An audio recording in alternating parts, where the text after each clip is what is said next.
In the last few videos, we've talked about how 95% of all the reactions in organic chemistry happen because opposite charges attract. A nucleophile will be attracted to an electrophile.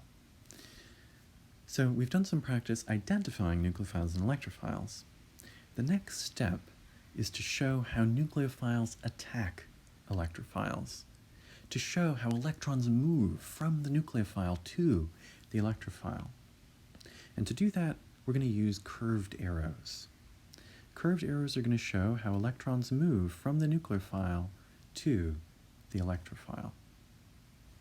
They'll show the movement of electrons in each reaction. Now you could imagine there are an almost unlimited number of different reactions you can have. And so there are going to be this sort of infinite variety of curved arrows that you can draw. At first, we'll just be dealing with reactions that have just a couple curved arrows. But as organic chemistry progresses and you get toward the end of organic chemistry 2, you're going to be seeing mechanisms, explanations, step-by-step explanations for how electrons move to make reactions happen. You'll see those that happen in 10, 12 different steps. One reaction will happen in 12 different steps, and you'll have to know the curved arrows for each of those steps. So one useful thing, first when you're first learning curved arrows, to sort of conceptualize them and organize them in your mind, but also as you progress through organic chemistry and you start to learn the different mechanisms of reactions, a useful thing is to organize those curved arrows into 4 different patterns. First, I'm going to write down what each of those patterns are, and then I'll give an example of them, and we'll spend some time in the next few exercises identifying them in reactions, in mechanisms. The first curved arrow pattern is nucleophilic attack.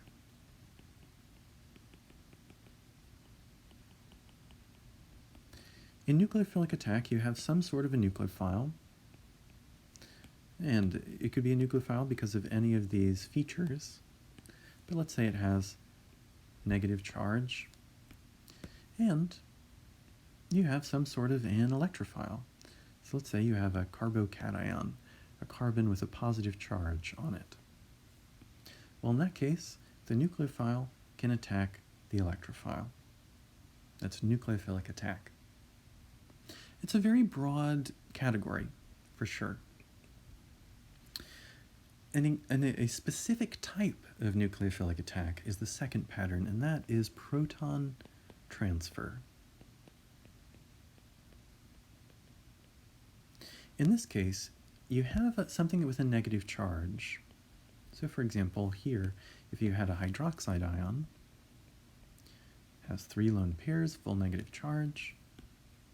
If you have that, and you're mixing it with another molecule,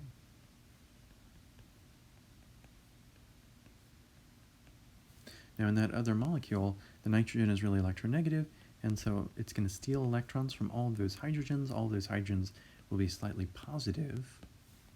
And you could see how our strong nucleophile would be really attracted to those slightly positive electrophiles. But remember that hydrogen is the second most abundant element in organic chemistry. I mean, you have carbon, but on all these carbon skeletons, bristling off of them like hairs in a brush, are these hydrogens. Hydrogen is so prevalent. And so it's also always on the outside of a molecule, because hydrogen can only form one bond.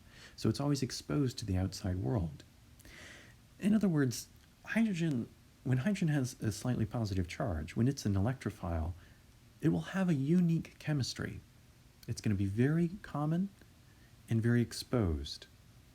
And it's also going to be very tied into the acidity of the solution that you're in.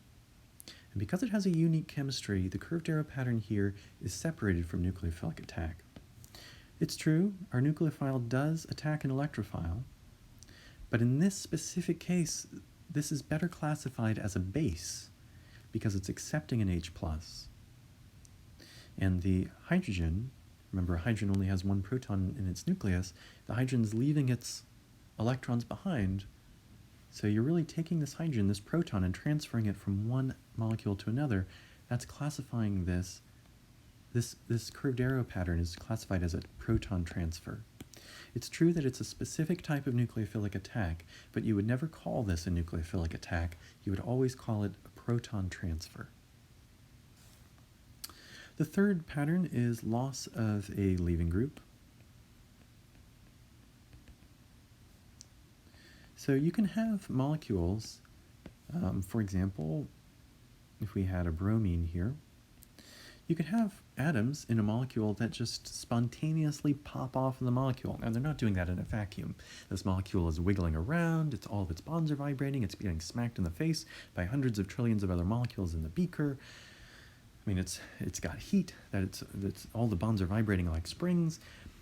There's a bunch of stuff to kick that bromine off, but the bromine can come off of that molecule. Just pop right off of it. And one of the reasons is because bromine is so enormous. A chlorine is as big as a methyl group. Bromine is even bigger than that. It can take those electrons, spread their negative charge out in an enormous space, and that stabilizes it. So it can just come off the molecule.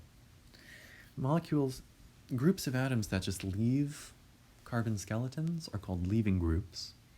And when they leave, the curved arrow pattern that shows them taking those electrons and leaving is loss of a leaving group. Finally, you could have something called rearrangement. Now this can actually take a lot of forms, but the most common form is carbocation rearrangement. As we'll talk about in a future video, you have carbocations that have, a carbocation is a carbon with a positive charge on it. And the more carbons that carbocation is bonded to, the more stable it is, because it's able to borrow electrons from them. So this carbocation is only bonded to one other carbon. If it were next door, if it were here instead, it would be on a carbon bonded to two other carbons. And so it would be more stable. So what ends up happening is the smallest thing on this neighboring carbon, here it's a hydrogen, takes its electrons and moves over. And so the key and we'll talk about that in detail in a future exercise, but the key feature of these rearrangements is that you don't have anything adding to a molecule, you don't have anything coming off of a molecule, you just have something on a molecule moving around to a different place on the molecule. So these are your four patterns: nucleophilic attack, proton transfer, loss of a leaving group, and rearrangement. And all of the infinite types of reactions that you could study in organic chemistry, at least 95% of them, will boil down to combinations of these four patterns. So in exercise 612, they're asking you to identify the curved arrow patterns that are being used. So let's go through these. Here we have, in this first one, we have an atom on the ring just popping off. That was loss of a leaving group.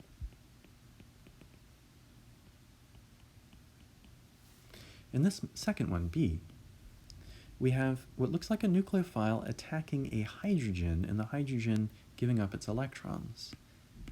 That is a specific case. That is proton transfer, a hydrogen being transferred from one molecule to another. Remember, proton and hydrogen are synonyms.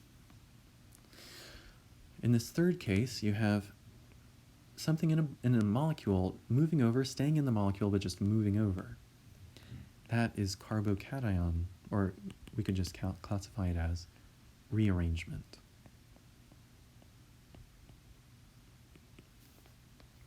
In D, you have a nucleophile attacking an electrophile.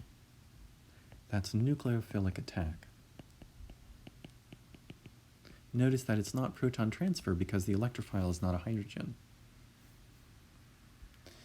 In E, we have a nucleophile attacking a hydrogen and the hydrogen losing its electrons.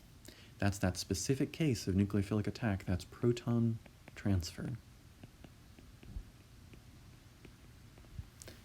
In F, you have a nucleophile. The nucleophile is attacking Something that at first doesn't look like an electrophile, but if you drew the resonance structures, you would see that there is a slight positive charge there.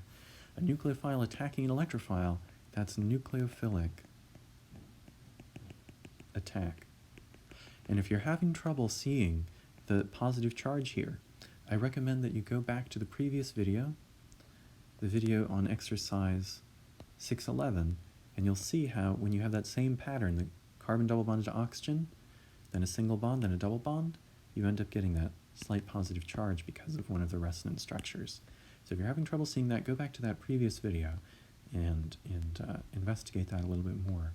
In this example, there's a slight positive charge there, so you have a nucleophile attacking an electrophile. That's nucleophilic attack. In G, you have something that's on a molecule moving over to a different place in the molecule.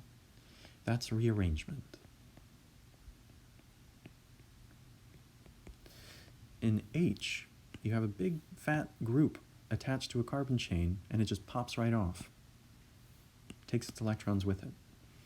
That is loss of a leaving group. And notice why that is able to leave. This negative charge is stabilized through resonance. The lone pairs there are allylic to those two pi bonds. It's able to leave with that negative charge because the negative charge is stabilized through resonance. In I, you have a nucleophile attacking an electrophile.